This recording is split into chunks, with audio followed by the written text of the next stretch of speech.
spontaneous Q&A. I am Leonardo Torres. And I don't know if you guys remember, but I'm Erika Ayala. And together we are Leonardo. And we're excited to be here with y'all. That we picked that up. We picked that up from Texas. With y'all? With y'all. We picked up a lot of things from it. We sure did. But we're excited. We're excited to be here. And we're going to talk about a couple of things here. As soon as some of you all jump on here. Hey, Jackie! Hi, Jackie! Jackie in the house. I missed you. Hi, Jackie. Hope you've been well. We've noticed that you've been really busy at church. Mm-hmm. And we're excited for you. We're really happy that you found something. Yeah. Something nice for yourself. Hi, Eric Davis. Hi, MJ. Eric, speaking of Texas, Eric Davis. Hope you guys are all well. How's it going, everybody?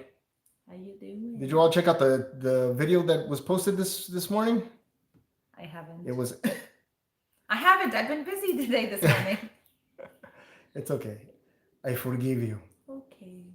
And I'm sorry. I'm trying to jump on the live chat on the computer so that we can do a poll here and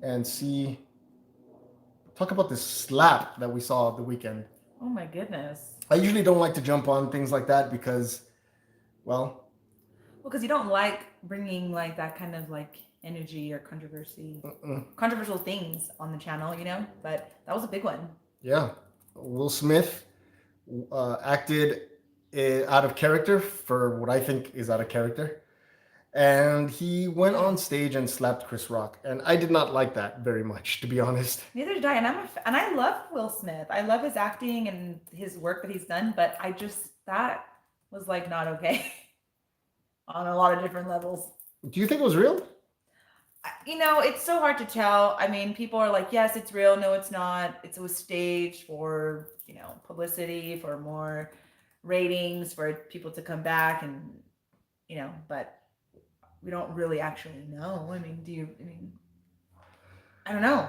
I don't know. It's hard because it seems so real. At first, when I showed you, you're like, no, it's not real. And then when you saw Will Smith's face, you were like, okay, no, that looks real. Because they muted it. So then you can see his facial expression and his kind of read his lips.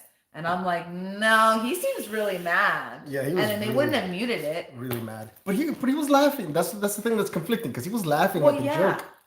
Of course. Seconds before. But I think it was because he didn't realize until Jada made a face. You see her facial expressions. And then when the camera's not on, then we don't know actually what she might have told them. She probably would have said look to him like, what the heck? Why are you laughing? 1, and 2, are you going to say something?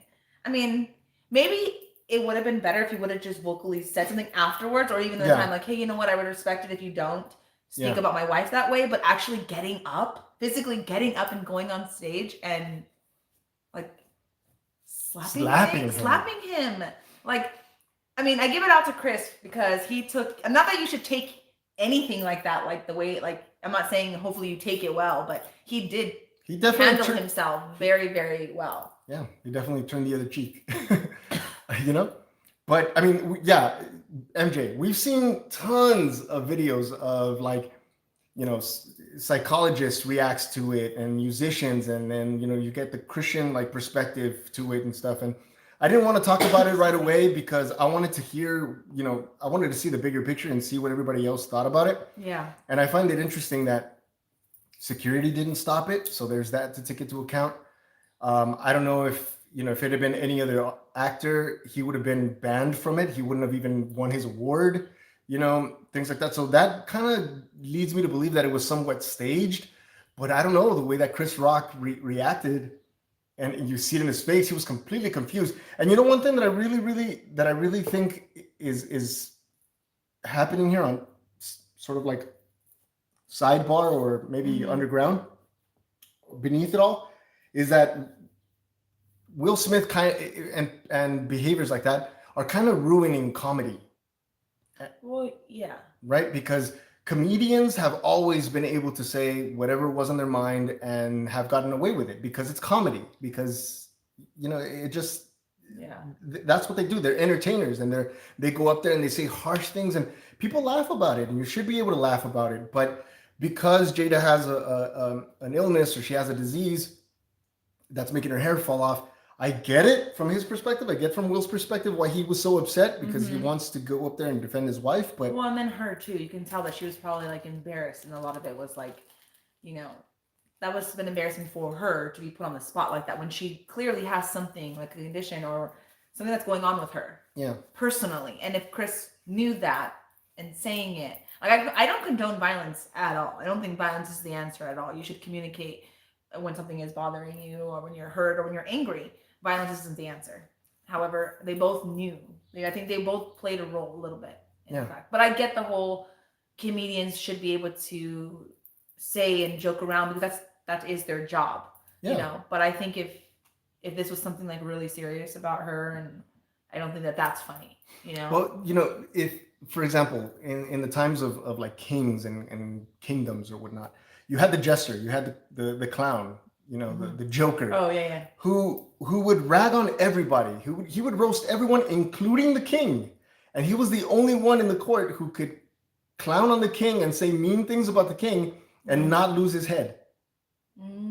You know, he had that sort of freedom to joke around, because it was all a big joke. And I feel like it's scary being a comedian today, because you can't rag on someone without their feelings being hurt. Yeah.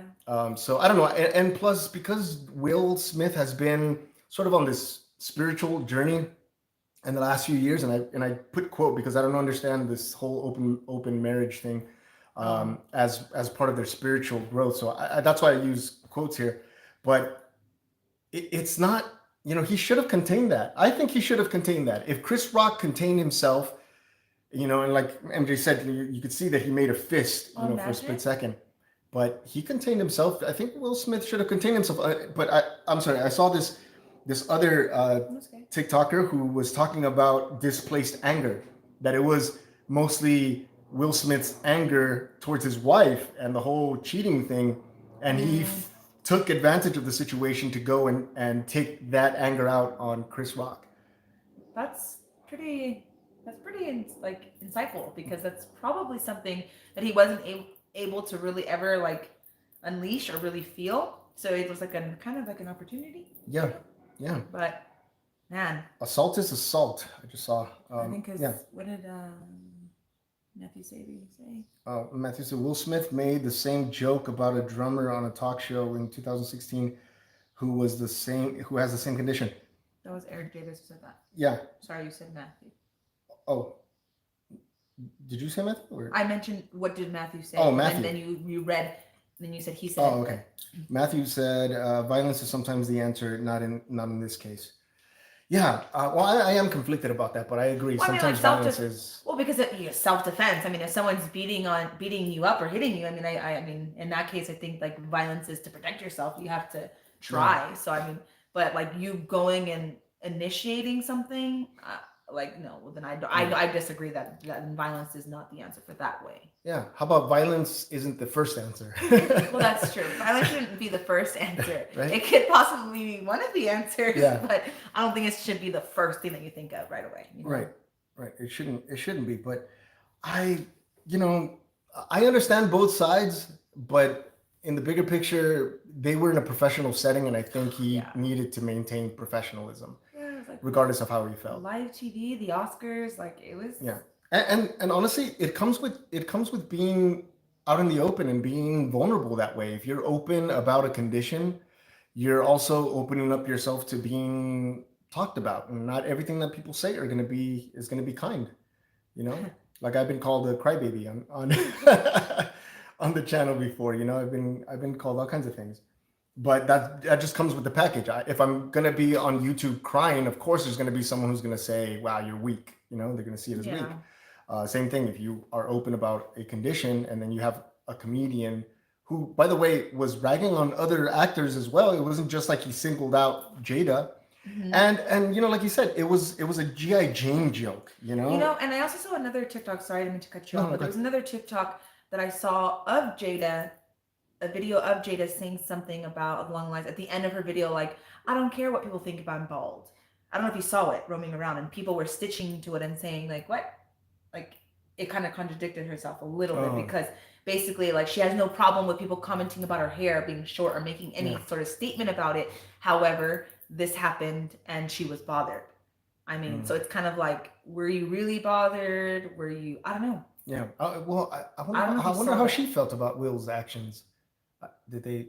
Well, I didn't really see them post anything after or anything, but I don't have social media right now other than TikTok, so I didn't see them post anything after that. I mean, what are they really gonna say? I don't know. And his apology, he didn't apologize to Chris. No. There was no apology towards him. It was towards the Academy, towards the Oscars, then he just got into the award and stuff. So there was no actual apology. Yeah, that's crazy. If The Rock had said the same thing, Will would have stayed seated. That's right. He took advantage of someone smaller. That's true, right? But it was Chris Rock, so he's like, okay. But if it was what is his name? Dwayne Johnson. Dwayne The Rock. Dwayne, he wouldn't have done that for sure. MJ Sabi says, you know, if someone came to Erica, you would do what is necessary. No, he would, I think. I mean, if it was like words, I don't think that you, and I don't know. I don't think that you would actually go and do that to that level. No. I think that you would communicate your way of handling something. Someone's being disrespectful, hurtful, harmful in a sense, is to approach them and, you know, communicate through it. Now, if the person was like in my face, about to like get violent with me, then yeah, that's a different story. That is a different story. I think that that line would already been crossed, and you would be there to my defense, of course. But I think if it was like somebody joking about me, even if it wasn't, I think even if I had a conditioning, I think that you would just hold back from going to that, because from what I know of you, I would use my words too. But I grew up in an age where we were bagging on each other. You know, we'd have like bagging battles. You say, you want to bag? And then we'd get into battles like, oh, well, your mama's so fat, this or whatever, you know, or you guys are so poor, this, whatever. Mm-hmm. And we would rag on each other, and it was nasty. Like it was ugly, to the point where we'd be embarrassed about losing, but we'd shake hands and we'd be like, all right, you got me. Like, that was good. And I knew that next time I was going to come back even harder. So I know that if somebody would have rag on you, like I would probably do the same. Or I'd be like, hey man, like, let's just, you know, let's chill. Well, also because, you know, my tolerance to people, like my emotional tolerance, I guess, to people saying things about me, or like, I take it very personal. So I know that that'd be something that I think that would be hard for you, like, because I'm emotional. So I cry. So if somebody were to be making fun of me, I cried, I don't know. Yeah. So I think that's what maybe MJ's saying. I think that if I'm sitting there and it's in front of a lot of people and I'm crying, I don't think that you would still do that.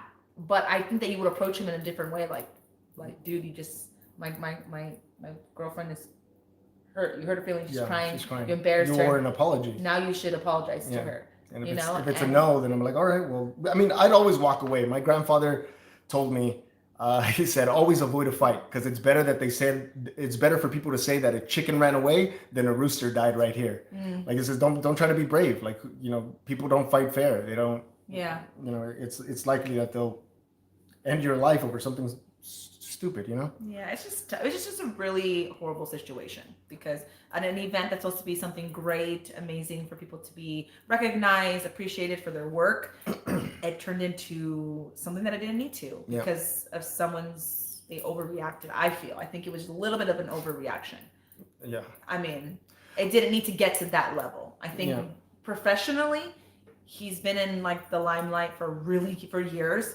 He should have known that, hey, you know what, let's approach it differently. I don't want, even if it was a stern, hey, I don't want you to talk to my wife. I don't want you to talk about my wife that way. So stop. You should have asked first, but yeah. You know, I saw another TikToker who has a marketing company, and he was talking about the reason why Will Smith didn't get arrested or didn't get taken out, and he said that it was a publicity stunt, that they planned it. And they said that the reason why that and they showed it, they went on Google Trends and they looked up the Oscars, and in the last 2 years, Google searches have dropped drastically, and this year was the lowest.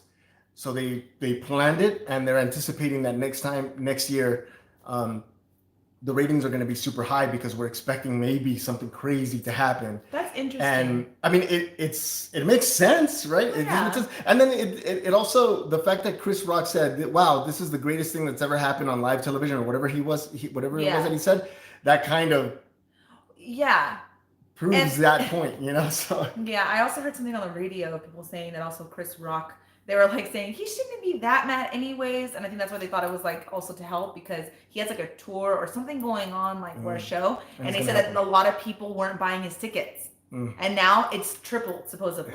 So it benefits him in a sense. Yeah, I mean, you hear things like that, and it makes sense, and you can't help but wonder, like, what's true, what's real, what's not, you know?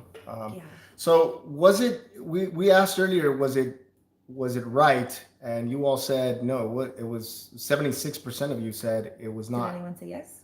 Yeah, there were some people who said yes, it was right. And I'm curious to know, like, what about this makes it right? What do you think makes it right? Yeah, if you guys said it was right, I mean, we're open to hearing why, because I mean, why do you think somebody would think that it was right? What's something you might think that they are seeing that maybe? If you want to share, you don't have to, because you don't want to be put on the spot. Are you asking me? Yeah. What do you think might be a reason why somebody might say that it was right?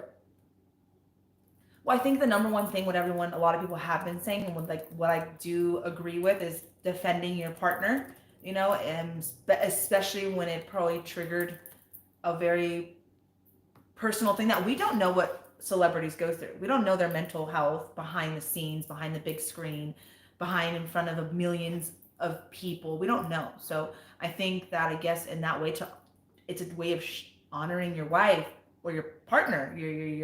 I got you, like that I'm here for you in that way. I think that's like one of the ways that I think that I can see why that would be appropriate, because we don't know really what fully maybe Jada's condition. I actually don't really know on my end. I didn't look into it. I just know that she does have some sort of condition that's making her lose her hair, but I don't know what else it's doing. But it could be messing with maybe her mood swings. It could be affecting their household that we don't know. It could be deeper stuff that we don't see, and I think that it could that could trigger somebody. And maybe we don't know what Will's mental state is. I'm not trying to bring that in, because a lot of people say, oh, everybody makes it about mental health. I hear that a lot when people do something, when they overreact or they react to something. They'll say, oh, you guys are just bringing it to his mental health. But we don't know. Yeah. Oh, that's true. What? You can't honor your wife by dishonoring yourself, which is actually really, really good for you to point that out, because that is really, really true. You know, and like I said, that could have been his breaking point. We don't know. That's the thing. Yeah. We don't know what his state of mind is. I know he was laughing, but even when he was laughing, it seemed like it was like a nervous laugh, or like I don't know. I don't know how to explain it. It didn't seem like he really thought the joke was funny. Yeah. Kind of laugh. Yeah. I mean, there's so many things that you can break down in that clip to figure out what happened. I don't know that we'll ever really truly know unless we see like a transcript that was planned or something. I saw someone commented, Andy said that I guess Will said, love makes you do crazy things at times. And he says, no, it doesn't. The Bible says that love is patient and kind, right? And I don't think us human beings fully understand what love truly is. I think we do know what love is. I think we do understand it. Otherwise, we wouldn't know. We wouldn't know it when we got it from God, or when we receive it from love. I think we've watered it down and have misused the word so much that we have given it a cheap meaning. Like we think that possessing your partner means that you love them.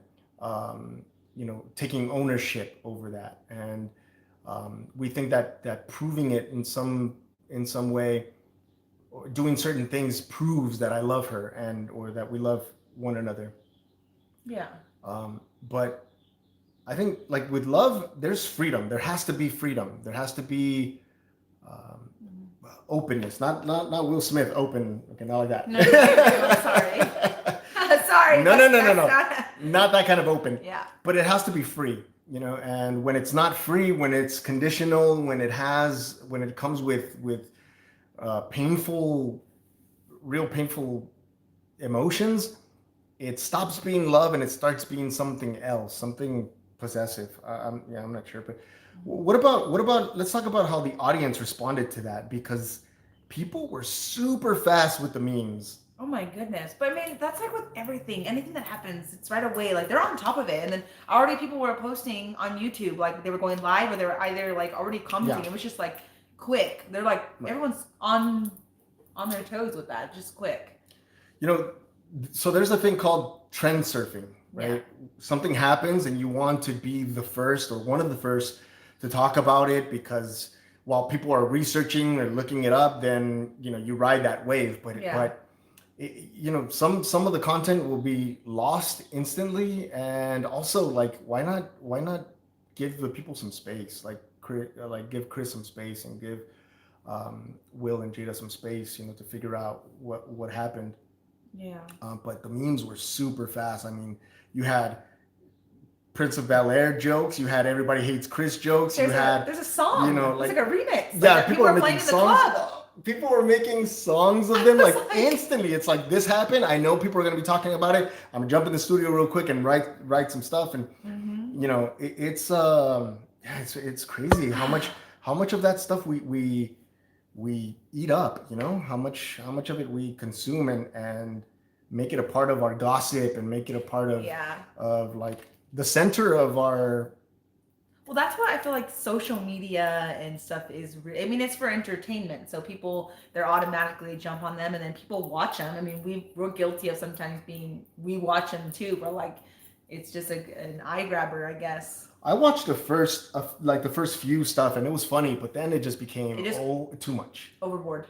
Like too much. TikTok was just like on like loop of all these different things. Some of them were kind of funny, you know, because obviously, but then like you said, after a while, it just got annoying. Yeah, it could get pretty old really quickly if people are talking about it. Like if every time that you swipe, it's a slap, you know.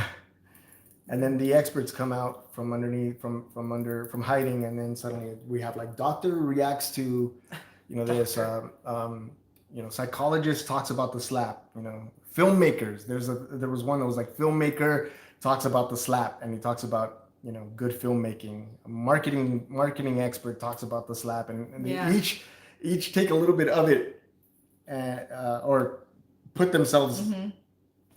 I don't know how to word that, but you know what I mean. I know what you mean. They put themselves out there so they get what they deserve. That's the bad thing about being a public figure. Well, yeah, I mean, we see everything. We see their flaws, we see their mistakes, we see when they, we have to remember that they're human too, though. Like, I think that's where the part of me that has like a softer heart to that. I know that they went into this life, or they grew into this life to be on the face of like a lot of things, on movies, and music and art, whatever it is that they became famous for. We know that, but they're still human. I mean, I don't think that they should be like, oh, they're not allowed to make mistakes or have a flaw because they're in the limelight, because they're on screen. I mean, I feel like they should still get the same amount of like chances to be forgiven as much as like we are, as just, I guess, regular civilians who aren't famous, you know.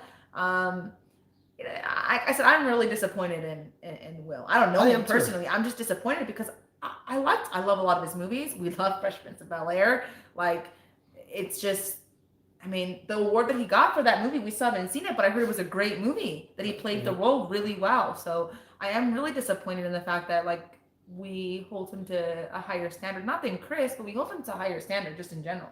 And him doing that was like, oh man, why'd you do that for? Yeah, you expect better from him, especially having been the nephew of Uncle Phil, who was just so wise in his advice to Will, not, you know, the character, but I don't know. I figured that he was more self-contained, that he was more self-aware, more zen, more chill, which makes it question again. Well, how is Will really doing? Like, what is Will really feeling inside? I mean, let's think about it. I mean, I've lashed out even just in the last few months because of just things that I've been going on that I don't talk about, and I'm not on the face of things. Like I'm not like all over the place, so we don't actually know. And I think Eric Davis said something about like, just like everybody, deserves grace. I mean, just like the rest of us, Will needs grace, will and grace. It was a mistake, but we've all made them. Thankfully, Jesus doesn't give up on us as quickly as we do on each other in society today. Wow. Exactly. I think that's beautiful. Thank you for writing that, because I do think, yes, was it bad of him to do that? Yes. Was it a mistake? Of course it was. And I think he's going to regret it. Right now, it's probably not hitting him really how big it's gotten. But I do think that he should not give some sort of like leniency, but I think that he does need grace just like the rest of us do. And God forgives everyone. So yeah, I definitely can't imagine what he must be going through, especially if maybe he doesn't agree with the whole open marriage thing. He was hurt, he was cheated on, and maybe they had a conversation and maybe they came to an agreement of some sort, and maybe he agreed to it against his will. So I could see that he could be harboring some pretty intense feelings about that if he doesn't really agree with the open marriage thing, and so talking about his wife, and I don't know. I really don't know, but like Hannah Montana says, everybody has those days. Everybody makes mistakes. But you know what I mean. Yeah, everybody makes mistakes, but you have to be humble enough to admit that you messed up, and say, hey, look, I messed up. I shouldn't have done that. I apologize to Chris. I apologize to everyone who saw that. That was out of character. I'm gonna be talking to my therapist about it, and I'm gonna jump back from it. If someone like Robert Downey Jr., who was, he was spiraling down, openly came out and admitted that he had a drug problem and that he had messed up and got himself together. I know that this isn't the same because Will Smith is not doing drugs, or at least I don't think he is. But for him to be humble enough to say, hey, I messed up and I'm sorry. And I'm sorry to my fans specifically, because I know you guys support me and you think that you find that I am a public figure, someone maybe you look up to, or maybe someone that's been close to you, since you were a kid, because Fresh Prince, get home, turn on the TV, Fresh Prince of Bel-Air is like the thing to watch, and then to see him mature into the amazing actor that he is today, and then for him to act so poorly, it's disappointing. Well, yeah, it's very disappointing. It's incredibly disappointing. Same thing with Jada. I don't really know too many of her movies. I know you're familiar with one movie that she came out. Yeah. But yeah. Denzel said it right. When you're at your peak is when the devil comes for you. Yeah. Yeah. Yeah. God will find WS on the road. I think us. God will find Will Smith on the road. Thank you. Mm-hmm. He is on and where he's at. That's right. Yeah. Oh, that's crazy. That's crazy. All right. Anything else y'all want to talk about? We don't want to talk about this slap for too long because I don't want to be. Well, yeah, it was just like bringing a little bit to light about it. Yeah, I wanted to get your opinion on all that, but Erika's here. Yeah, I haven't been here in a while. It's been a while. You have any words? Anything you want to say? Well, I've missed you all very, very much. I've been wanting to do this live, just spontaneous, just to like fill you guys in a bit about where I've been, and that I haven't just abandoned everybody. I promise. Or Leonardo, or Leo and Erica. It's just been, I've been really busy. I had to take a step away from doing videos with Leonardo because it's been a little bit rough for us financially. So I had to get, not forcefully, I did what's right for our family. And I'm working on the side of doing delivery orders for people's like groceries, food, and packages and stuff like that to sustain the things that we have to sustain, and I know this is like something that he had started from the beginning, and I know that he's the editor, so like that stuff I can't even take care of, so but I'm up early, not this week, because Lena has spring break, but I'm up really early. I'm gone most of the day. I come back to maybe catch up with him for a bit, and I'm back out, working. So I don't even have time sometimes to catch the lives or the premieres. I've missed them, but it's something that I need to do right now until we get back on our feet with just, the things that we need to take care of here. But I've missed you all very, very much. A little bit of both, David. Yeah. And then right now it's just, it's easier right now because gas prices have gone up over here in California. So, Just a little. just a little. So a lot of people, they don't want to go drive and get their stuff. So, I mean, yeah, it's wear and tear on my car, our car, and the gas, but the way that it works, it ends up, compensating itself in the end. But that's where I've been. I've been really busy with that, and I missed you guys all very much. But And I just want to point out, her customer service is great, really great. Yeah, I get tipped on there, and sometimes my tips are more than what I make from just like the trip itself, because of, I guess, the 10 years of restaurant working in the food industry comes through. It's helpful right now, especially since we only have the one car. So I mean, we don't like to talk about too much about our personal stuff, but right now that's really what we can sustain. So we're going to make the best out of it. There's some days that it's really easy and I'm really positive about it. And there's days that I'm a mess. I'm a wreck. I'm frustrated. I'm not so much mad, but I get into this, like, I just want to throw into the towel. I just want to give up. It's just too much. Like, when is it going to get easier? But, life isn't easy. Yeah. What do you all do to help yourselves when you're frustrated? Maybe we can help each other out, because I've had my moments of frustration in this last few months as well. And I'm just curious, Familia, how do you all handle your frustration? What do you think has been the best thing that you've done to help you with your frustration?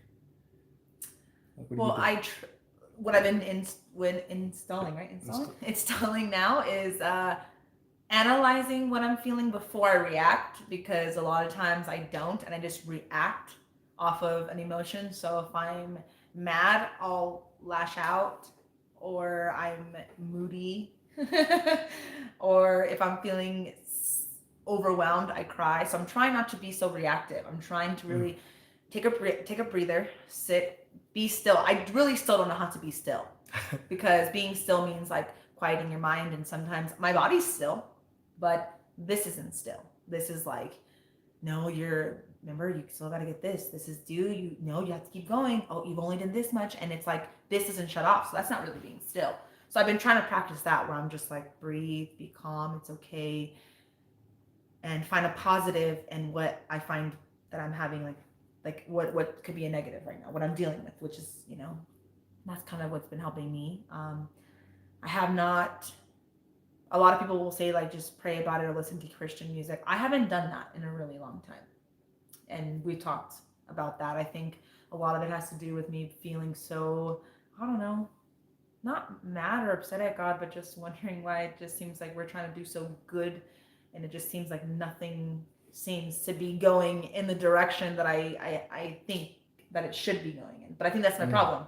I'm trying to dictate where it's supposed to be going, and that's not what it is. That's my problem. I don't have that control on dictating where my plan is, because God has that plan.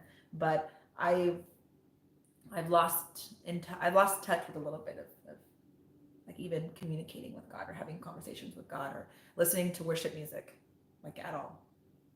And I miss it. It's just, there's a part of me that's still holding back from really doing it. Are you feeling like resentment in some way?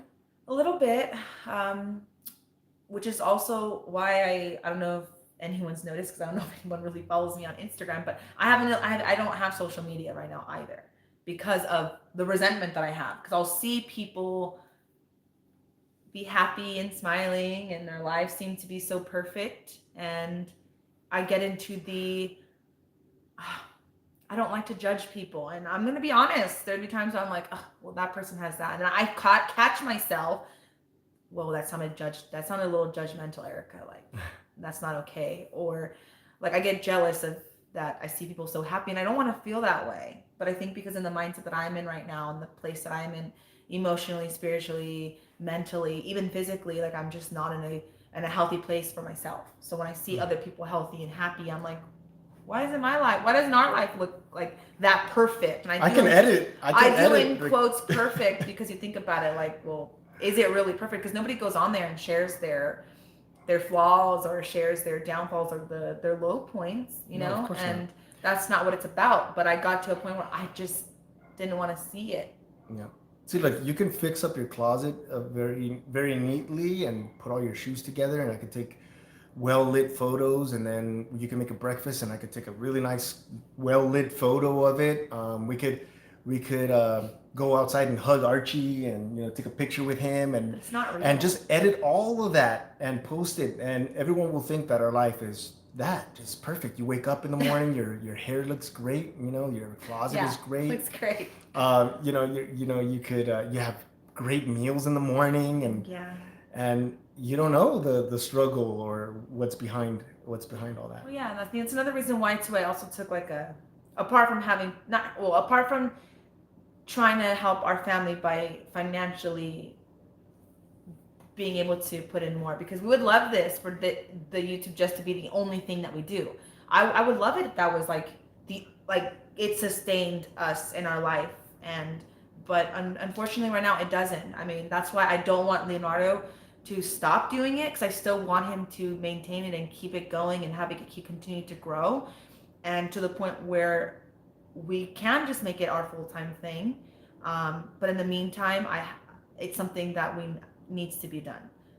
And I'm going to continue doing it to help out our family, because he gets the income here. There's some sort of income here, and you guys have helped out, who are people who are still supporters, Patreon, who send donations. Like, we appreciate that. There's like no limit goes unnoticed. Like, we appreciate all of it.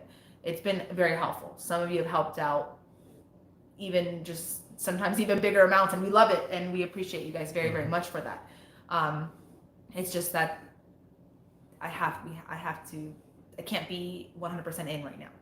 I'm more like 30% sometimes, but I support him, and that's why I don't want him to stop doing it, because there's been moments where he's like, I think I should just kind of stop doing this full time and go do something else. I just don't want him to give up, because I see this really turning around for him. I don't want him to give up, so I'm willing, and I don't like to call it a sacrifice, because I'll do anything for our family. He knows that. It's not a sacrifice to me.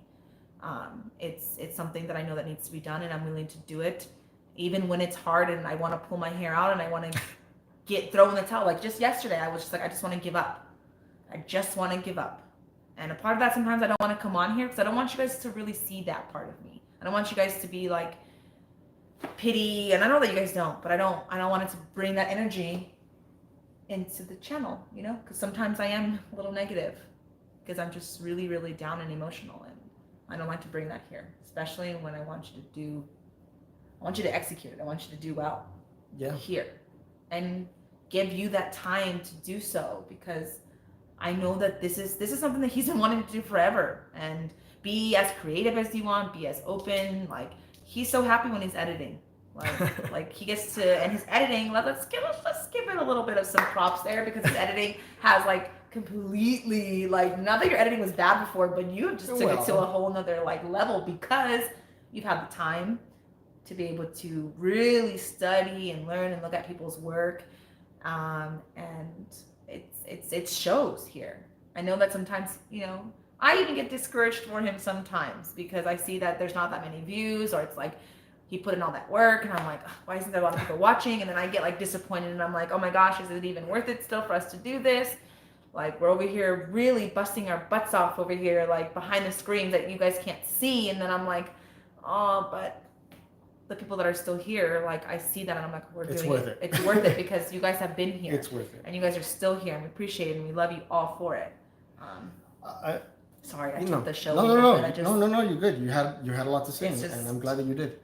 Yeah. Yes, it gets frustrating sometimes, but it's definitely worth it, even without the channel growing the way that I think it could be growing.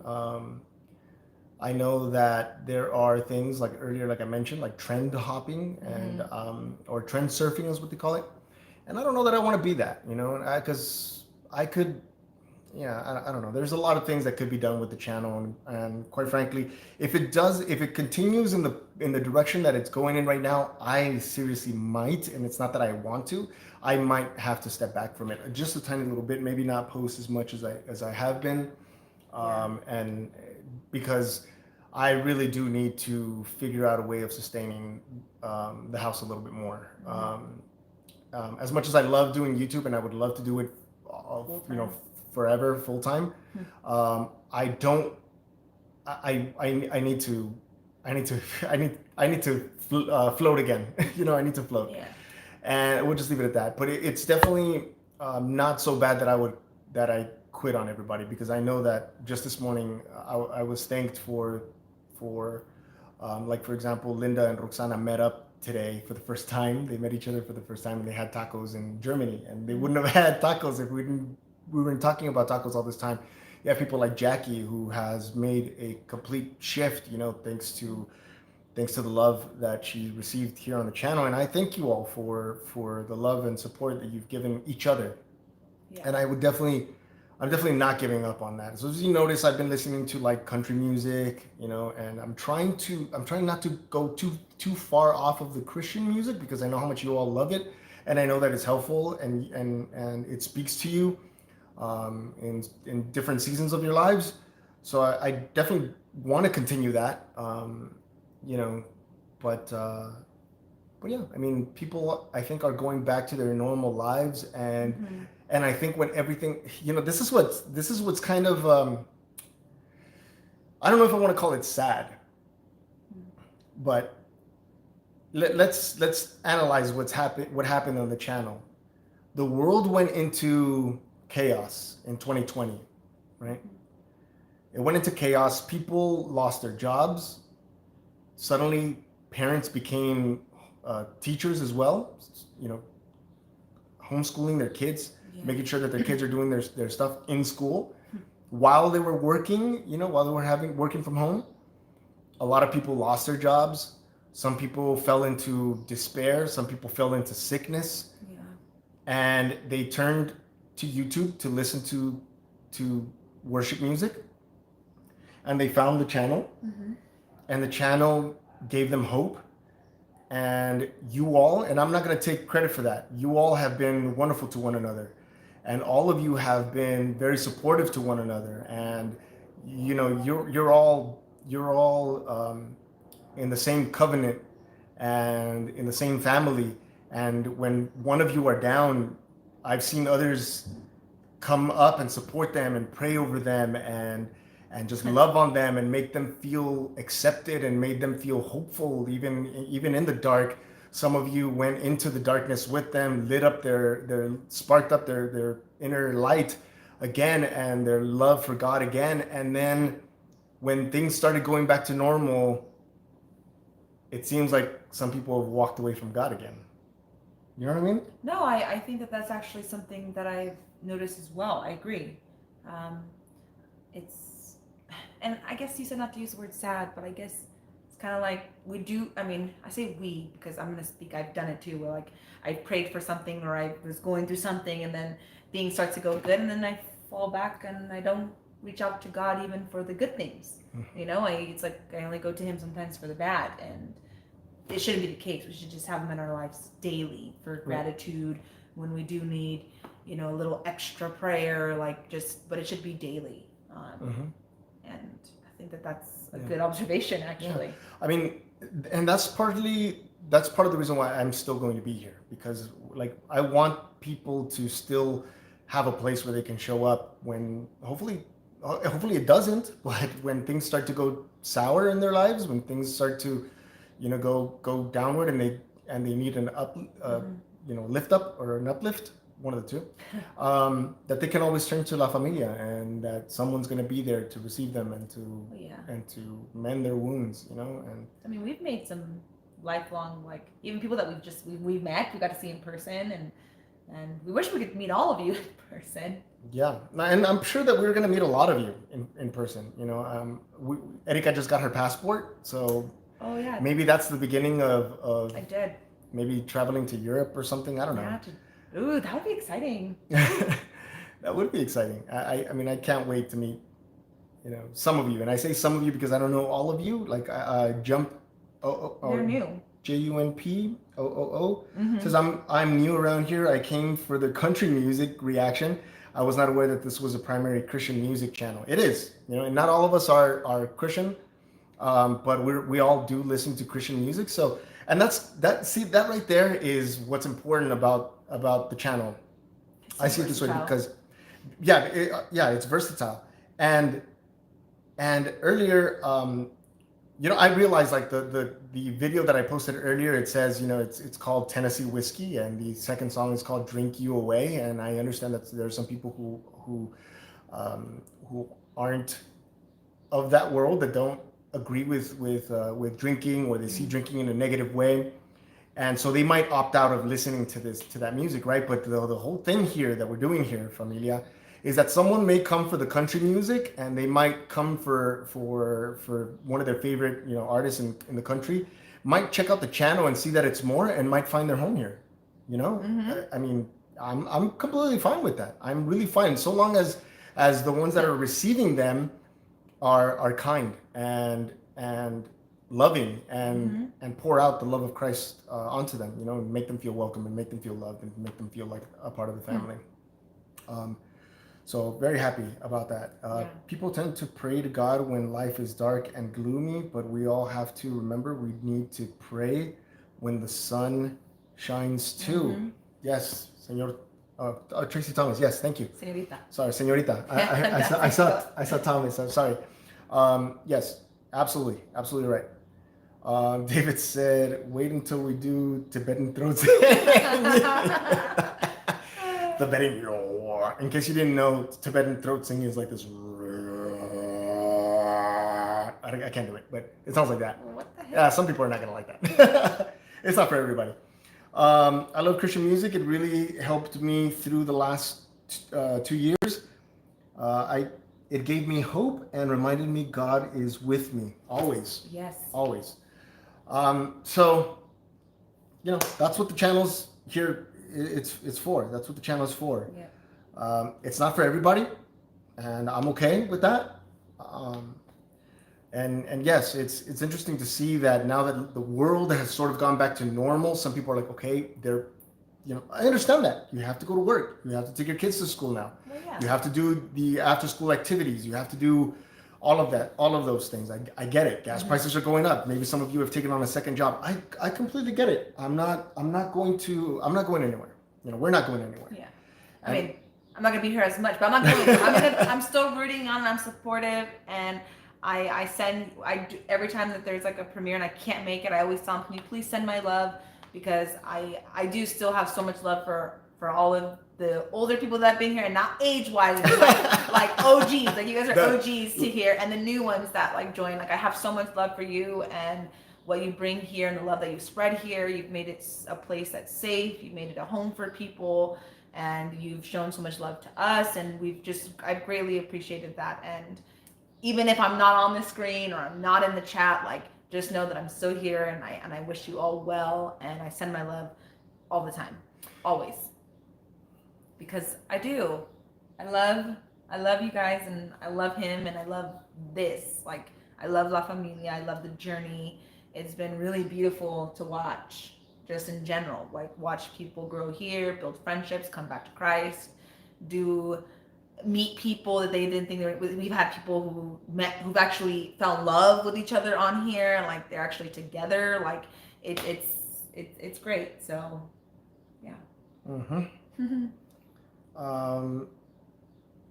So MJ says, can you please share what you were doing with Jesus's prayer at the end of John? Can you specify a little bit more? A little more, because I've been doing a lot with that. So I know that I still get questions like, what's with the non-Christian thing? And I've answered that, and I'm willing to answer it as many times as it takes. And I brought that up to point out that I want, no matter what I believe, or no matter what you all believe, the ultimate goal for the channel is is to be there for people and for God, the Great Spirit, Jehovah, Yahweh, Yeshua, to use the channel to reach some people. I don't know. I shouldn't say that. I was going to say I really don't care in which way, but I do really care in which way, because I would love to still continue with the conversations that we were having before, if I could find a way that it's not going to be hurtful or make people feel bad or uncomfortable or not or feel uncomfortable that in some way. Yeah. Well, accept it, and I get it. I get the whole thing about like convicting people and that like, oh, well, I'm just saying the truth, and the truth is convicting people. I get that. I really do. But I really wish that it wouldn't have to be that way. I really wish that we could have open conversations about certain things without being offended or without taking things too much to heart, because, I just want, I love the Great Spirit. I love God, and I always have. And I've gotten more insight into who God is through Scripture, and through some of you who have helped with that. I've also learned a lot through the even some of the negative behaviors of some people, and I love and respect everyone, regardless of whether or not their ideas match mine. But I really just want the Great Spirit. I really want God to reach people through the channel and to touch someone's heart and to change someone's life, and to be like if there were like a meteor headed in one direction, that the channel is like a meteor that knocks them off of that path and into the path towards the light, towards good, towards what's right, towards love. And we will continue doing that, which is why I don't get into controversial stuff. The channel can grow super fast if you were to just jump on all the trends, talk about stuff, very sometimes difficult topics, be no disrespect to any of the people that do that. They like to do that. That's what they enjoy doing, and they find they're comfortable with doing that, which is great. I mean, you could come on here and just be extra, maybe be a little bit not as genuine, and probably get a lot of subscribers, but that's not what it's about. It's not about that. It's not about the number anymore. It's just about really being genuine, honest, open, keep an open mind, and and doing what this channel was intended from the very beginning, which was to spread love. Right? Yeah. Which was to spread love, not spread confusion, not spread gossip, not spread any of that. Well, we don't want to add that here, because that's not what you started it out to be, and that's not what we continued it to be. So. You should have worn grew on again. Oh yeah, I could. It's just that some of the guests that I have on create, not. I don't think that they're creating it intentionally, but they create some. I don't know what to call it. Awkwardness or some. Tension. Tension. It rubs certain people the wrong way, because they're like, oh no, my church doesn't teach that, and so it's really hard to please everybody, when it comes to things like that. Raise the Rufus. We haven't done that in a long time. Raise the Rufus. Okay, so Matthew wanted me to talk a little bit about what I've been doing with Jesus' prayer at the end of John. Okay, so I have been I've been interested in the mind of Christ, who he was as a person, not so much what John thought he was, or how Matthew saw him. Yes, that stuff interests me. But I really wanted to get into the headspace of Christ. And so sometimes at night I will put on my headphones, and I'll turn on the noise canceling thing on, so that I don't get any interruptions and I can hear it a lot cleaner. But there's a video, and I'll share it in a post. But there's a video of I think it's from like an excerpt from a movie or something, and it's Jesus in his final prayer to the Father. And I find it very interesting how in that prayer, Christ is not pointing to himself. At least that's not what I'm seeing. If it is there, but I'm not seeing it, feel free to correct me. But he's not pointing to himself. He appears to be here. He appears to be here for one reason and one reason only. Apparently, it seems as though the world has forgotten who God was, the Father. Nobody knew the Father. And he came here not so that he could have the glory. He doesn't want glory. It seems like he didn't want glory from men, from human beings. It seemed like he wanted the Father's glory so that he can give it right back to him, so that the people who follow him could see that he is glorifying the Father and that they could also glorify the Father. He didn't pray for himself, really. He wasn't really asking for much. He started asking for things for his followers and said he asked for protection for them from the evil one. And he prayed for even for people who weren't even here yet, for those who were yet to follow the words, right?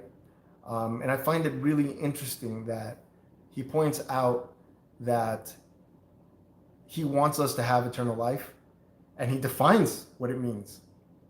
He says, an eternal life means to know you, that we're supposed to love the Father, right?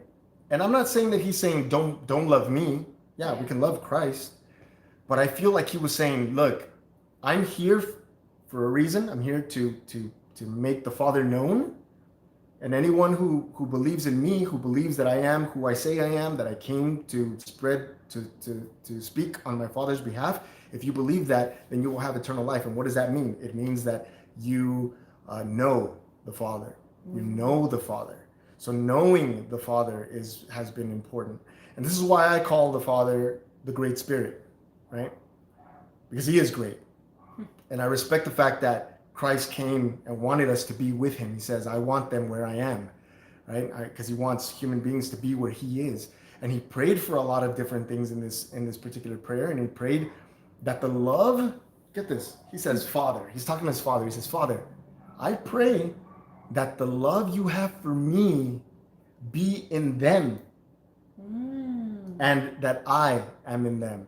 Meaning he wants the Father to love us with the same intensity that he loves Christ with. And he came to show us how. He came to show us and show us the way. So when he says, I am the way, he's saying, watch me, because what I do, that's what you want to do. Honor the Father. Speak to the Father. Don't ask me for anything. Don't ask me for anything. So in a sense, it sounds like to me, like he's saying, don't pray to me. Don't ask me for anything, but ask the Father for what you want in my name. And I don't know if this is, I don't know, because there's many different things, different denominations, and each one of you take different ideas from it or different interpretations. But when I was listening to this, the thing that stood out that the Great Spirit told me, I don't like to use that because I don't want to feel like oh, God told me, but the message that came through strongly was that Christ was saying that, yes, I am the way, right? Do what I'm doing. When you ask the Father for things in my name, it meant that do it the way that I'm doing it. In my name, in the way that I'm doing it. And watch me. This is how I'm doing it. Father, you who are in heaven, right? Hallowed be thy name. Your name is above everything. Your kingdom come and your will be done on earth as it is in heaven. Not my will. He's saying, I surrender my will.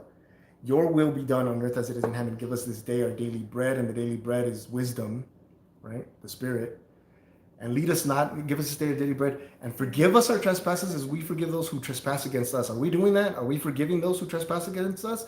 I hate to circle it back, but it looks like Chris Rock did, right? He was like, okay, he just straight took it, and he was like, dude, like, I was just making this joke, right? Anyway, side note. Bring it back. Right? Bring it back.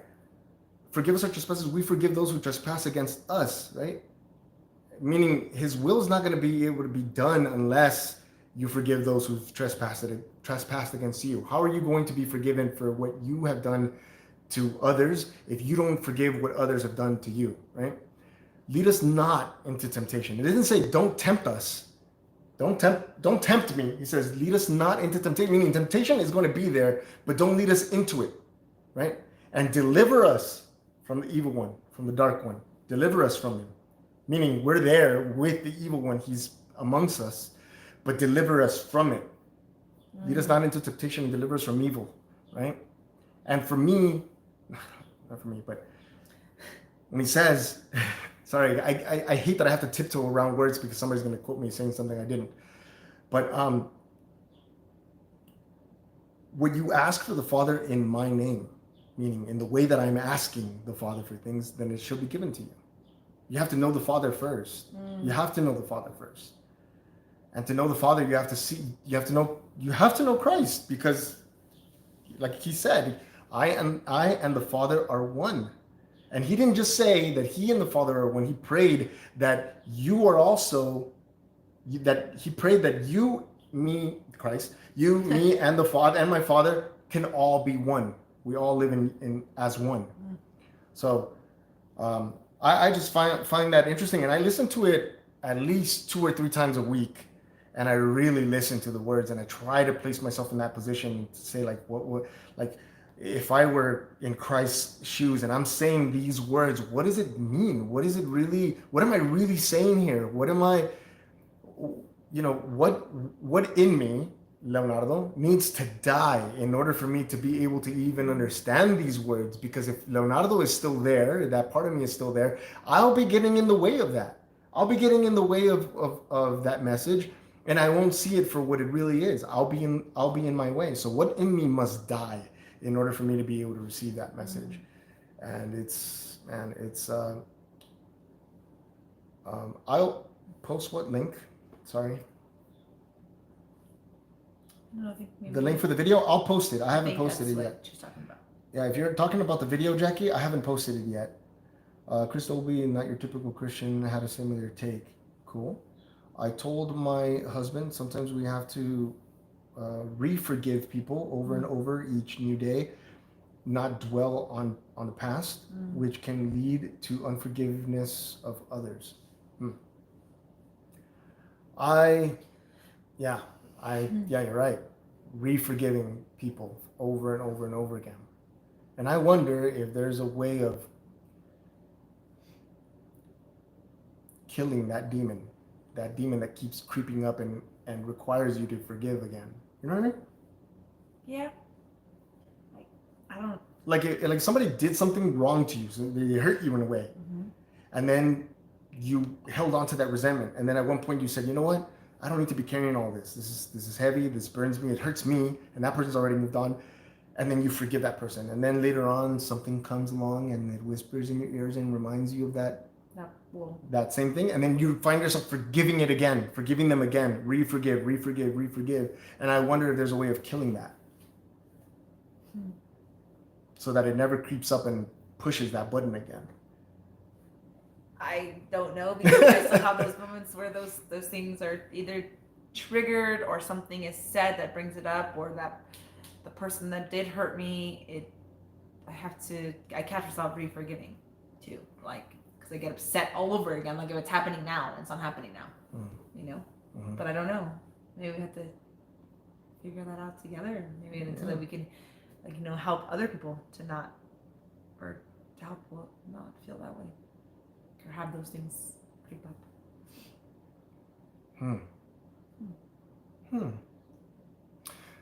To the drawing board. No, I find that interesting, because I just imagined, for example, like Christ. If you apologize and Christ forgives you for all your wrongdoing, does he continuously re-forgive you for the same thing that he already forgave you for? Or do you ask for forgiveness for future things, other things that you've already done? So like if I stole something and then I said, I'm sorry, but then I stole again, and he forgives me for that new thing. But does he continuously forgive me for the past, or is it just done the one time and one and done? That's a good question. I was thinking of a response that I was going to say, and then you like kind of did a whole another like left turn. But that's an interesting thought. I don't think so. So you're saying you steal once, he forgives you for that, right? Yeah. And then you steal again. So he forgives you for that new thing, or you're gonna have to ask for forgiveness. But But is Christ? In other words, I think yes, because it's. Yeah, I think he would, because one is this. I don't want to say because it's the same act, but it's like you did the same thing. So it's like, okay, I'm gonna forgive you because last time you did it, you asked for forgiveness, but you did it again. So I'm gonna forgive you for the last time, and I'm gonna forgive you for this time. I think it's just constant.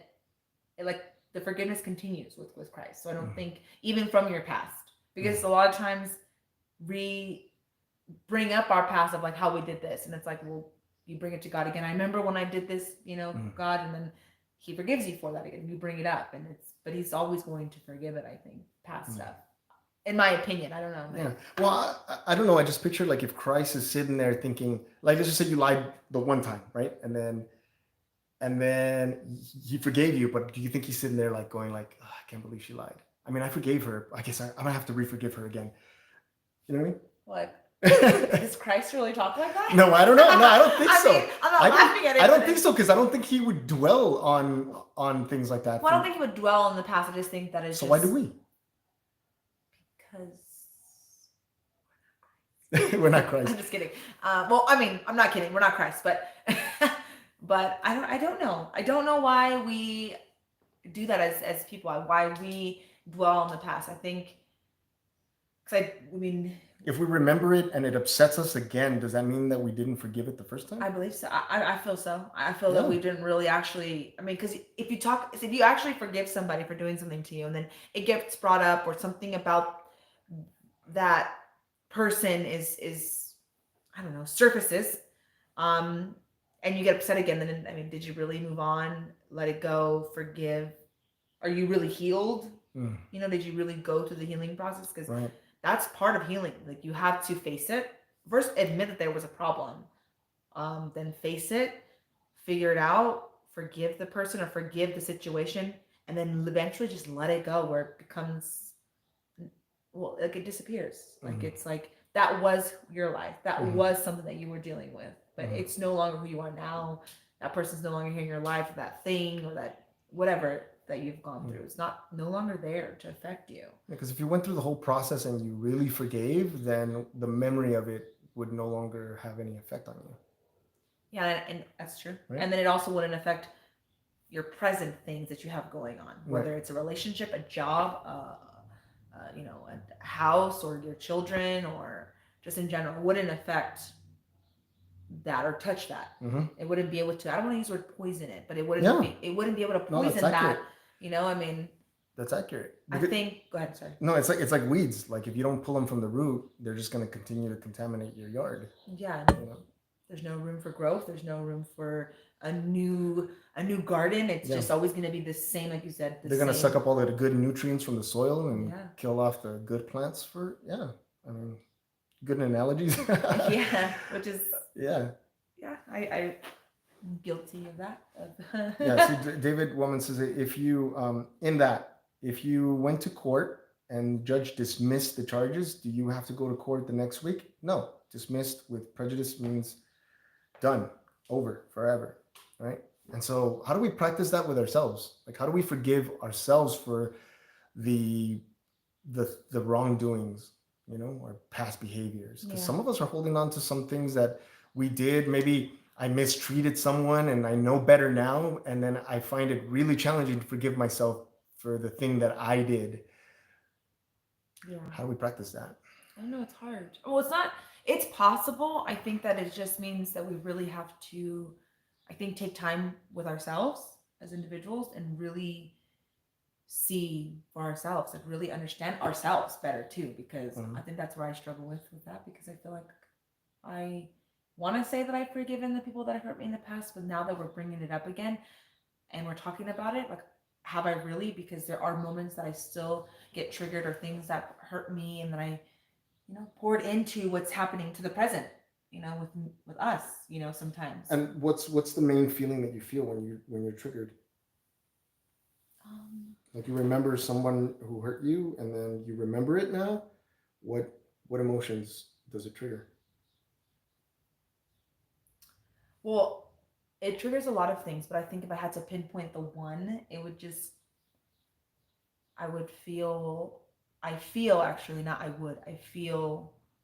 really unworthy of anything good or great happening to me. So when I get that upset, or like when something's triggering me, it reminds me of that I was told in my past that I'm unworthy. Like, the thing about me, I'm not going to be loved, or I'm not going to be, loved.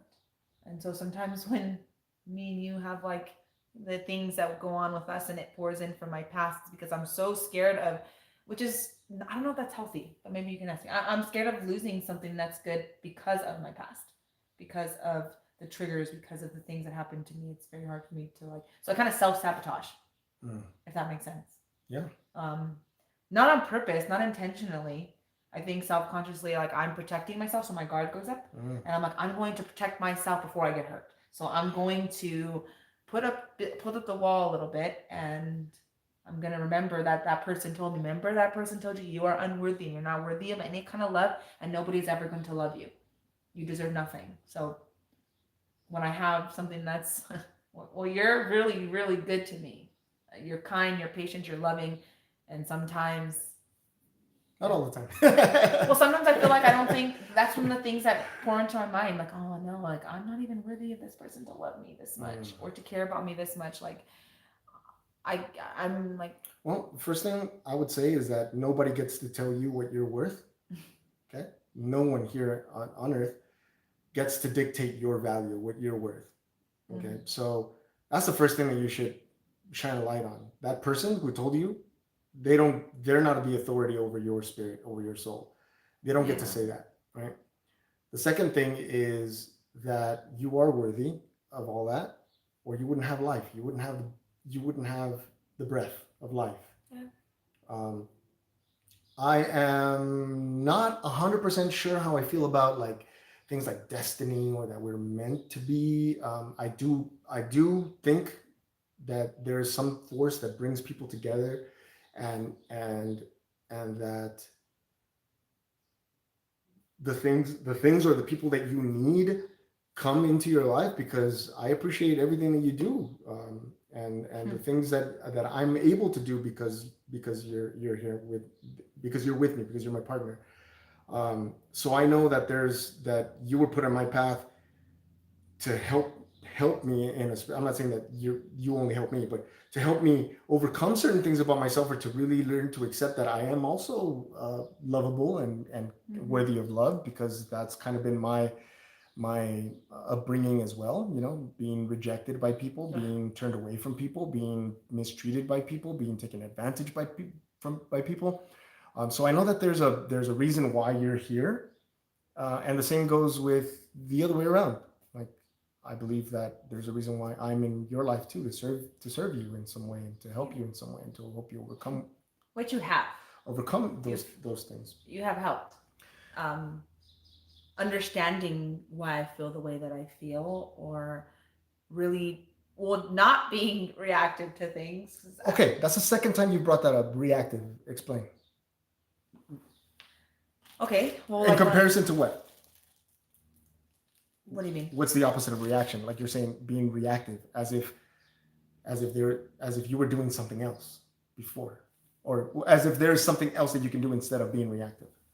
Well, being still, like what you talk about, like not feeling so much, not taking things personally, like, because that's the part of the react. Like, so I don't know if I'm really understanding your question. I hope that I'm answering it right. Okay, so I want to answer it right, because I know what you're saying. I know what I'm saying when I mean by being reactive, because I'm talking about in a moment when something. So let's give an example.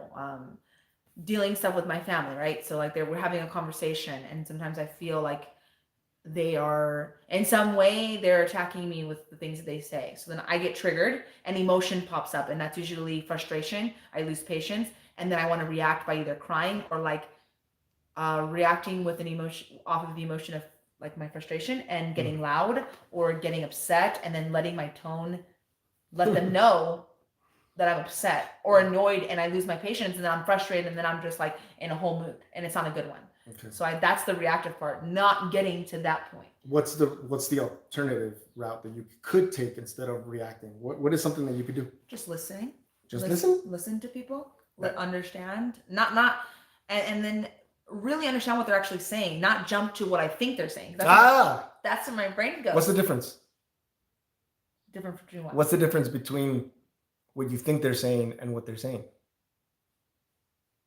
That's not actually what I'm thinking. What do you mean? So they're saying something, and what they're actually saying is what they're really meaning to say, but I'm taking it and creating a secondary story. I'm making up a story in my head about it because you know what it is? Let me tell you. I hear the one word, and I run with that, and that's all I hear. And that word trickles into, well, remember when that person said you were this, and that person said you were that, and so everything else they're saying kind of it's muted. So that it's like silent, and all I hear is, you're not good enough. You're not good enough. You're not good enough. You're not good enough. And they actually didn't even say that. I'm curious about something. Because you say you're not good enough as if somebody else is saying it. You're not saying I'm not good enough. You're saying you are not good enough. Who's this other person that's telling you you're not good enough? No, there's something here. Because check this out. Wait, so you're saying you're talking about yourself in another person. Well, it's the person that something else is looking back and saying, see? It's like my you're shield. Not good enough. My shield. Okay. My shield is saying, hey, you're not good enough. Remember, this person said that. So now you got to defend yourself. You got to go into protection, like put the walls up and put your guard up. It's okay. So now question, where did this shield come from? From my pain, from my hurt, from my past. When was it born? Look into it. When was it born? It was a time where you didn't have that shield. And then something happened, and then suddenly you created the shield and you personified the shield because the shield talks to you as if it's trying to protect you from something. When was that born? At a really young age, actually. Probably around 6 or 7. You were 6 or 7? Would you say that emotionally your emotions might be that of a... I'm not saying you're childish. No, I know. Would you say that they were somewhat stunned, like the growth was stunned, that you haven't grown beyond your 6-year-old emotional self? Yeah, because of the person and the place that I was in at the time when I was 6 and 7. Mm-hmm. The person that I felt that should be protecting me wasn't protecting me. Mm-hmm. And there was things that this person was doing that I wish they wouldn't have been doing. Mm-hmm. And put the effort that they were doing in other things into me being a child. Mm-hmm. You know? Now this shield, this other Erica, mm-hmm. Has protected you ever since, right? Yeah. And now let me ask you, Erica, mm-hmm. the mm-hmm. one that's being protected, mm-hmm. do you need protection? Do you need to be protected? Is there an immediate threat or danger, or is there the perceived danger? Do you know what I mean by that? Well, I think I know what you mean. Is there real danger to where that shield needs to come out and protect you? Or is it just a perceived danger and maybe this shield is getting carried away and overprotecting you, sabotaging you? Well, the second one, I think it's a perceived mm-hmm. Danger. And the shield, it's automatic. Mm. So it's just boom. It flashes right away when I feel something. It is self-sabotaging because I feel like that's what stopped me from being fully happy because I'm not 100% happy. I don't think we're all going to be 100% happy, but it's been a really long time since I can actually say I am really happy. I wake up because I'm just already on guard all the time, which is really exhausting. Yeah. Because I'm anticipating something to go wrong and I'm already on the defense and I'm already in a way of, you don't want to get hurt today. So sorry. No. Do you see how if there isn't a problem, how that could be creating a problem for you? Well, yeah, and I think that's where the self-sabotaging comes. You're gonna probably be like, yes, I am the source of my problem. I think when you pinpoint the problem, I am the problem because no, be careful with that. Okay, and I'm not the problem, but I am causing a problem for myself, which is. No. I should be protecting myself from my own self. Okay, good. Okay. Ah! Oh! Whoa! You caught it. It was live. Yeah, that's insightful. That's really insightful. Now, I have a question. I laughed because I didn't. I have a question for you. Okay. Do you need to be, are you capable of protecting yourself? Not, okay. I know that it's you, so this is tricky because it's you protecting yourself mm-hmm. anyway. But are you, Erika, able to protect yourself without the 6-year-old shield? No.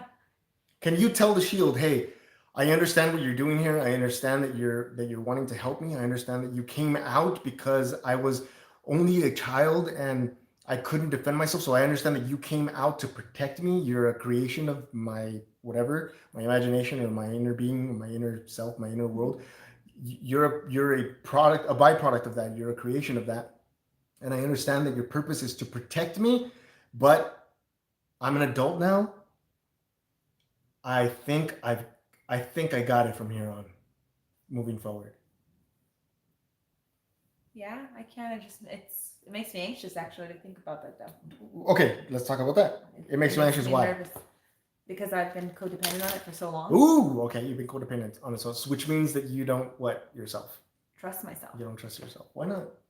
I don't know, because I feel like a lot of the things that have happened to me have been my fault to a certain degree.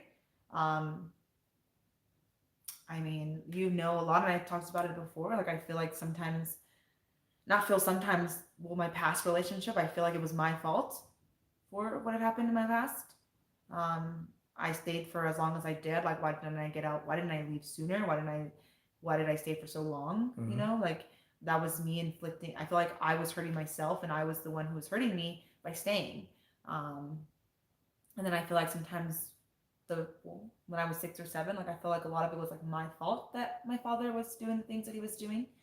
Like, was I stressful? Was because I was having a kid too much? Like, was I a burden? Like as a kid, like because it was harder. Like didn't have a good job, and there was other things that had to happen. Like was to sustain that, and then you took responsibility for everybody else's actions.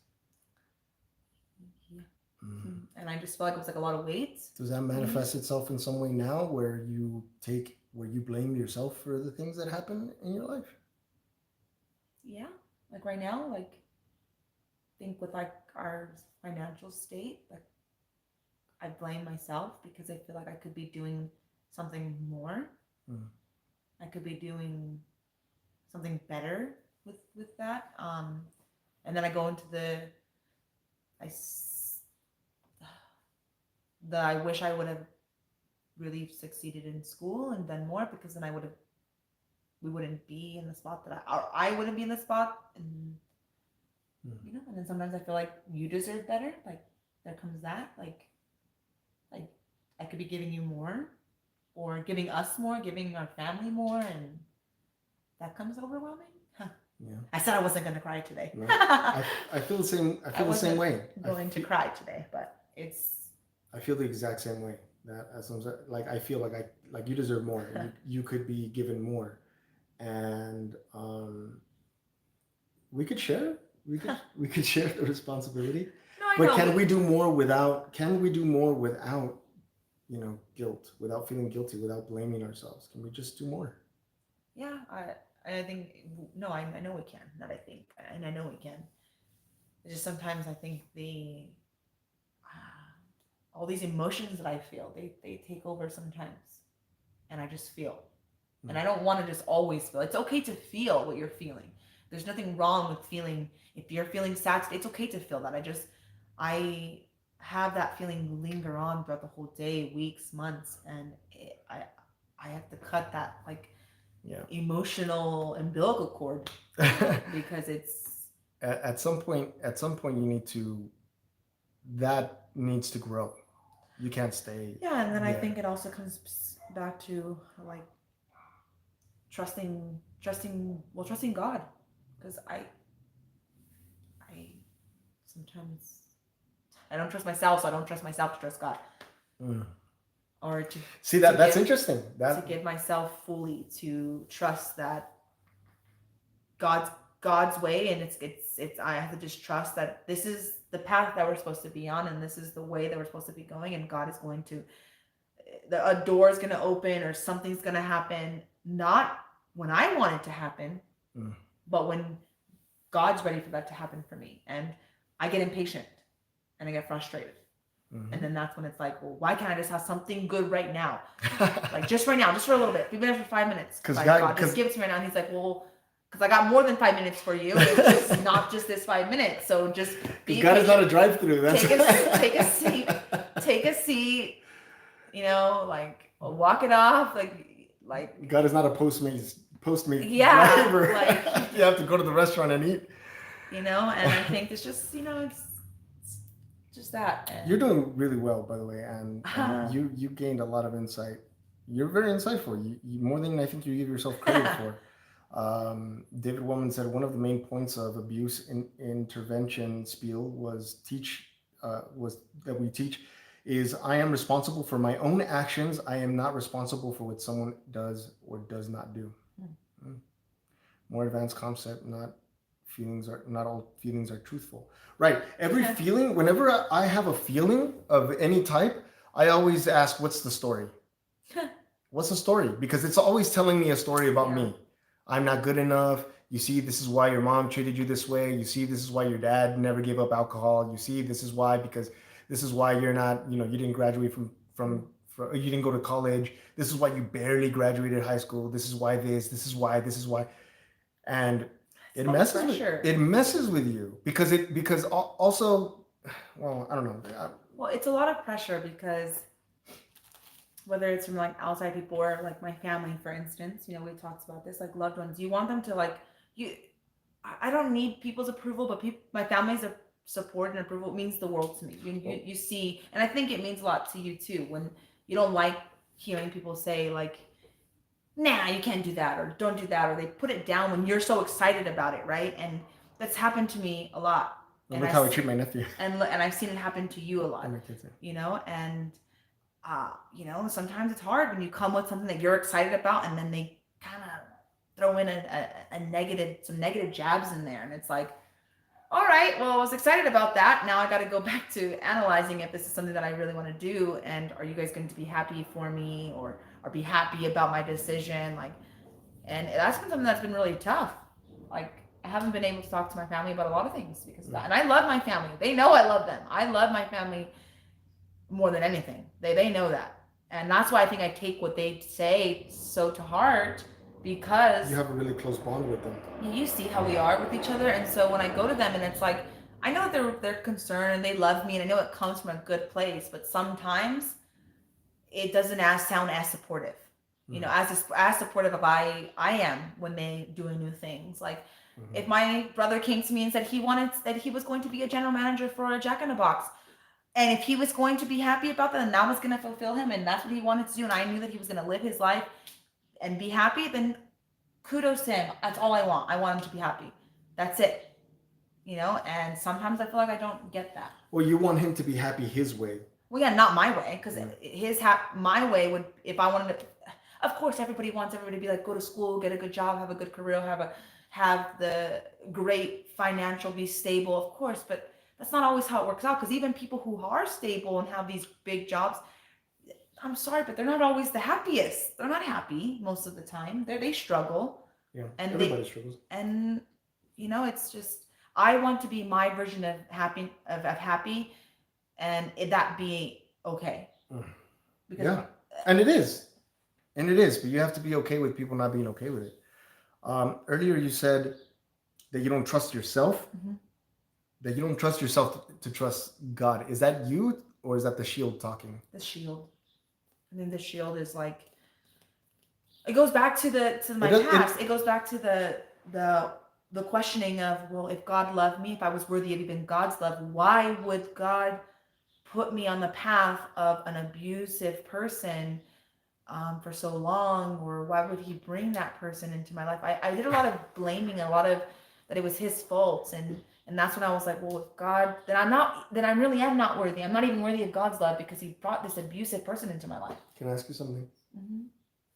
Were there, in retrospect, looking back in hindsight, were there signs of God trying to help you not be with that person? Signs that you either ignored or may have missed? There was a lot of signs. Well, I didn't talk to my family for 2 years. That should have been a big sign. I got to go to work. I had a lot of opportunities to talk to somebody there and be safe because I was there. And he went to work. I was home by myself. There was moments that I could have reached out, and God was like, this is your chance. It's like, there's no one here. But prior to being with that person, though, did you see any signs that maybe it was not a good idea to be with them to begin with?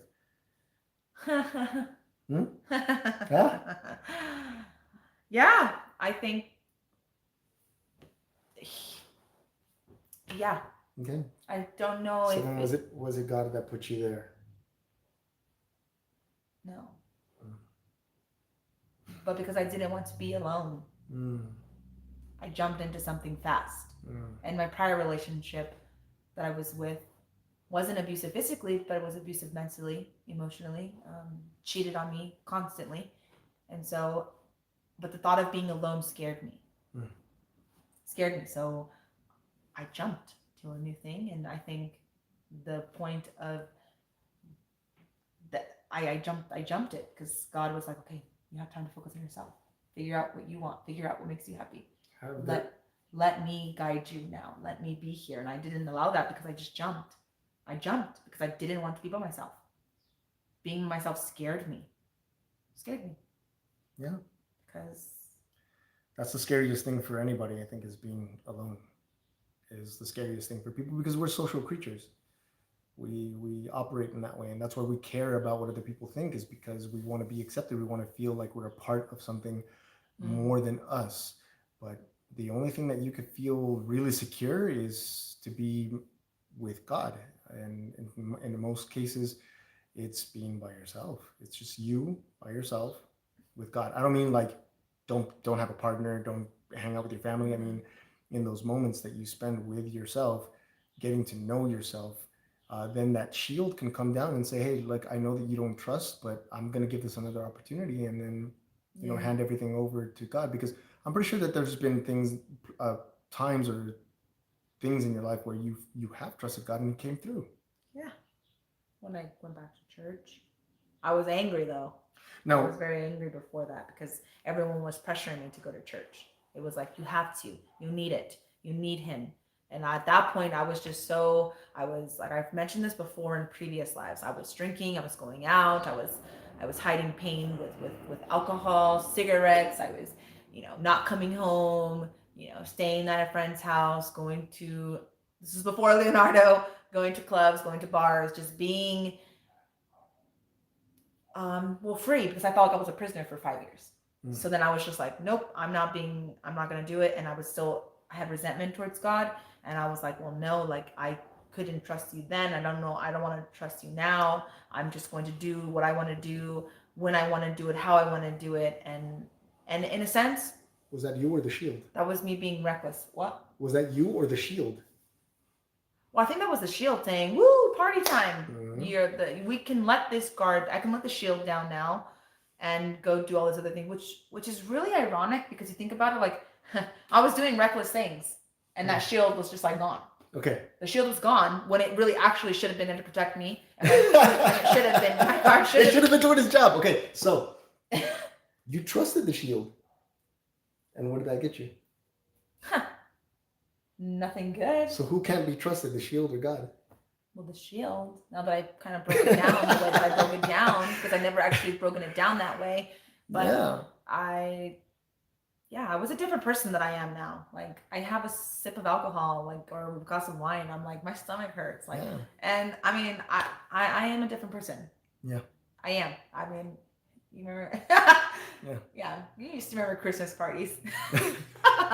Yeah. Wasn't just taking sips of wine, that's for sure. But I'm happy with where I'm at. And that was And what was the difference? What changed? My perspective on things, just on life. That I didn't need the alcohol to feel that pain. I needed to actually feel my pain without the alcohol. I need to feel the pain, fully feel the pain of everything that I had gone through and everything that I was feeling, because I would just numb it. I was numb it with alcohol. I would numb it with going out and being with friends who didn't even actually want to be my friend, but I thought they were my friends and I trusted them more than I trusted anything else.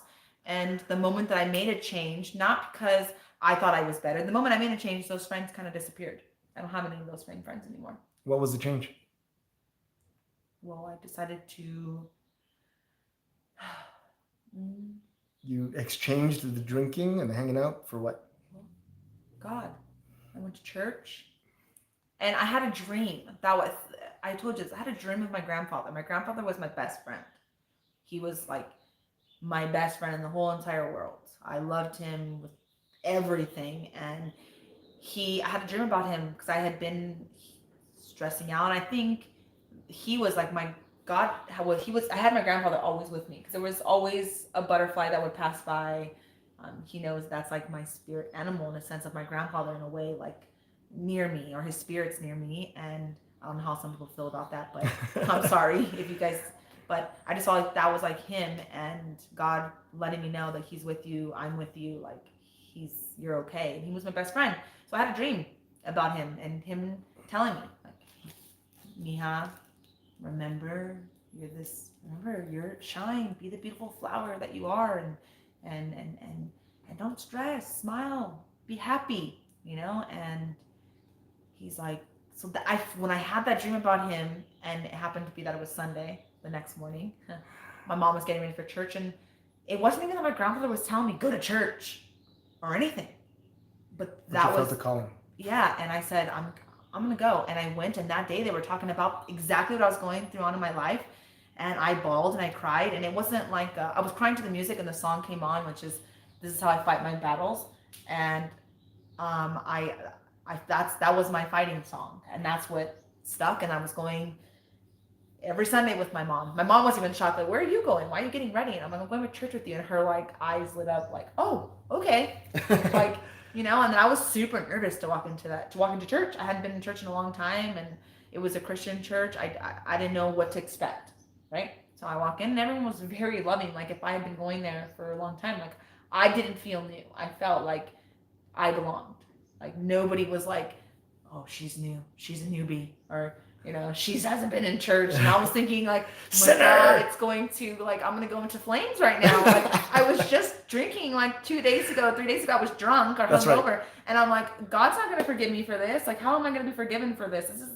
This is bad.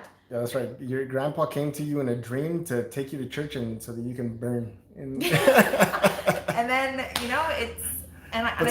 I stopped drinking. I mean, I'm not completely, like I said, I'll have a glass of wine or something.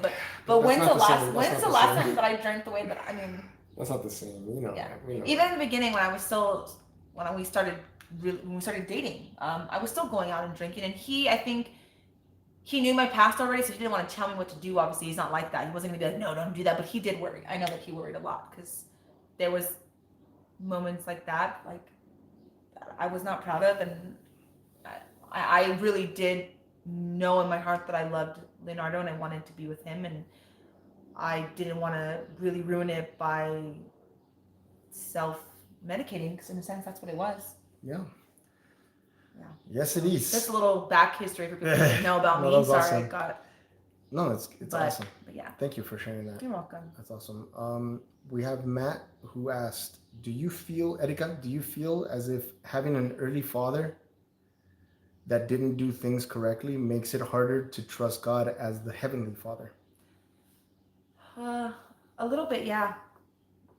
I've never really had anybody ask me that way, but yeah, I do, because I couldn't trust the person that God assigned to you. Yeah, as your father, as my father figure, like here, like physical form and human form. I didn't. I love my father. I love him. I couldn't trust him, and I have moments now of resting him and even telling him that. So a lot of times that also played a role in trusting Heavenly Father, because I thought that he had given up on my father too. Why maybe my dad made the decisions that he made, and the things that happened to my dad in his past, which is not my place to say, but there are things that happened to him, and I think that he struggled with his own faith, and so I wonder if at the time, if God would have tried a little bit harder with him, or shown up for him in a different way too, more, that maybe my dad wouldn't be doing the things that he did. I don't know. Yeah. It's very, very hard. The perspective, the perception, and the language is interesting to me, because we have this weird tendency of saying things like God abandoned me, or God isn't with me, or when I needed him the most, he abandoned me. And what I feel we're saying is that I am in the center here, and God left my center, and now I'm dealing with this thing on my own, right? Yeah. And it's true. Sorry, the sun's like right on my face. No, it's okay. You want me to scoot over? No, we're good. The truth is that it's the other way around. Like God is at the center, and we abandon Him. We walk away from the path, from the way, right? And then we wonder, why are we in the middle of the forest walking by ourselves in the dark? Where's God? And it's like, dude, you walked away from the light, and it's a matter of walking right back to the light and being. And then knowing also that it's okay that if you walked away, to come back, because He's never going to turn away, and He's never going to reject you, and He's never going to say, no, you walked away, you're not welcome back. No. And I think that's sometimes why people take so long to come back, because they feel guilty, they feel ashamed that they did walk away. Like, how could I walk away from you, and how could I turn my back on you, and you've never turned your back on me? And then it's like you do the walk of shame of coming back, and you feel like it's like you're desperate for God's love again, when it never went away. It never goes away. Even when you do the things that you do, the mistakes, the flaws, we're all imperfect. And I think that's where I struggle with that, knowing. And even though I'm talking about it, I'm saying it out loud, I give people this advice, I talk about it, but I don't always take my own advice. It's always hard. And it's like, I can walk back. Like, I feel a little bit guilty that I have stepped away, and I haven't, even prayed or asked for prayer, or really prayed for really anybody, because I feel like a hypocrite if I'm not praying or giving thanks, that I shouldn't be putting that negative prayer into somebody, because I feel like it's like would be a negative prayer. That's your mind messing with you. The Spirit is always close to the Father, and the Spirit always knows. And it all of that is unnecessary, Yeah. And it's exhausting. It's exhausting, yeah. So, and the thing is, we walk away because well, let's face it, like our senses, or what we call the flesh, is always shining something sparkly. Our eyes see something and we're like, oh, and then we walk in that direction. Or we hear something, or we taste something, and then we walk away. And then we wonder, I ate this, I saw this, I heard this, I spoke this, and I walked away from God. Mm-hmm. Why am I in the gutter? Why am I suffering? God must have left me. God must have walked away. It's like, no. You took your attention off from me. Mm. You saw something shiny and you walked towards it. You saw the world, you heard something in the world and you walked towards it. Yeah. You saw something savory and you went to taste that, and you walked away from me. I didn't walk away from you. Yeah. But if you want to eat the good food, come back to me. And then your mind goes, oh man, aren't you embarrassed though? You walked away, you let that shiny thing over there like distract you from God. Aren't you embarrassed? That's the dark one trying to keep you there in the world, keep you away from walking back to the Great Spirit and being one and merging one with Him. Yeah. So that's the whole point of being still is, as you said, it's hard to shut off your mind, and being still doesn't mean you got to turn off the mind or stop thinking. Being still is just watching your thoughts, watching those feelings as they're calling you, as they're saying, "Come on, Erika, just one drink, just one, No, I can't even have just one. Come on, one cookie." Somebody out there is gonna be like, "I feel attacked." I've switched that to the sweets, hence the gained a little bit of weight, but that's what being still is watching. It's just sitting here and saying, I'm here with God, and I'm watching how my mind is calling. Mm-hmm. And I'm not going to answer that call. I'm going to answer this call and stay here, present. Yeah. And what's crazy is like, it is like an all-consuming fire, because you're sitting here in stillness, and everything that tries to even touch you, it gets burned because it can't enter into that flame. It can't go into that fire. There you go. Throw that on the radio and just remind yourself, to be still. Yeah. That's all. I like this conversation. Yeah, that's all. I think this is the first time that I've been so transparent and not cried. Wow. That's a stepping stone. Not that I'm shaming crying. It is definitely okay to cry. Just her. We're just pointing out her. Because I cry when I'm mad. I cry when I'm frustrated. I cry when I'm sad. I cry when I'm anxious. I cry when I'm depressed. I cry when I'm like feeling every emotion, I cry. I think that's because that's sometimes it helps in some way, but then I'm trying not to resort to that just for myself. I'm trying to make it a little bit of a shift, a change to try to handle it differently, because being emotional is okay. Nothing's wrong with being emotional. I want to make that a point. It's not, it is okay, but it's not okay for you to let it to affect your whole week and to pour into other people's, their spirit or their day. You don't want to bring other people down with it constantly. Cause but it's definitely okay to feel what you're feeling. Mm-hmm. So yes, thank you for letting me be so transparent and open. It's been a while. Thank you. You're welcome. Alrighty. I'm hungry. I'm hungry too. I have not eaten dinner. I haven't eaten anything, so it's bad. The guys in church always bring me the tissues. Oh. It's okay.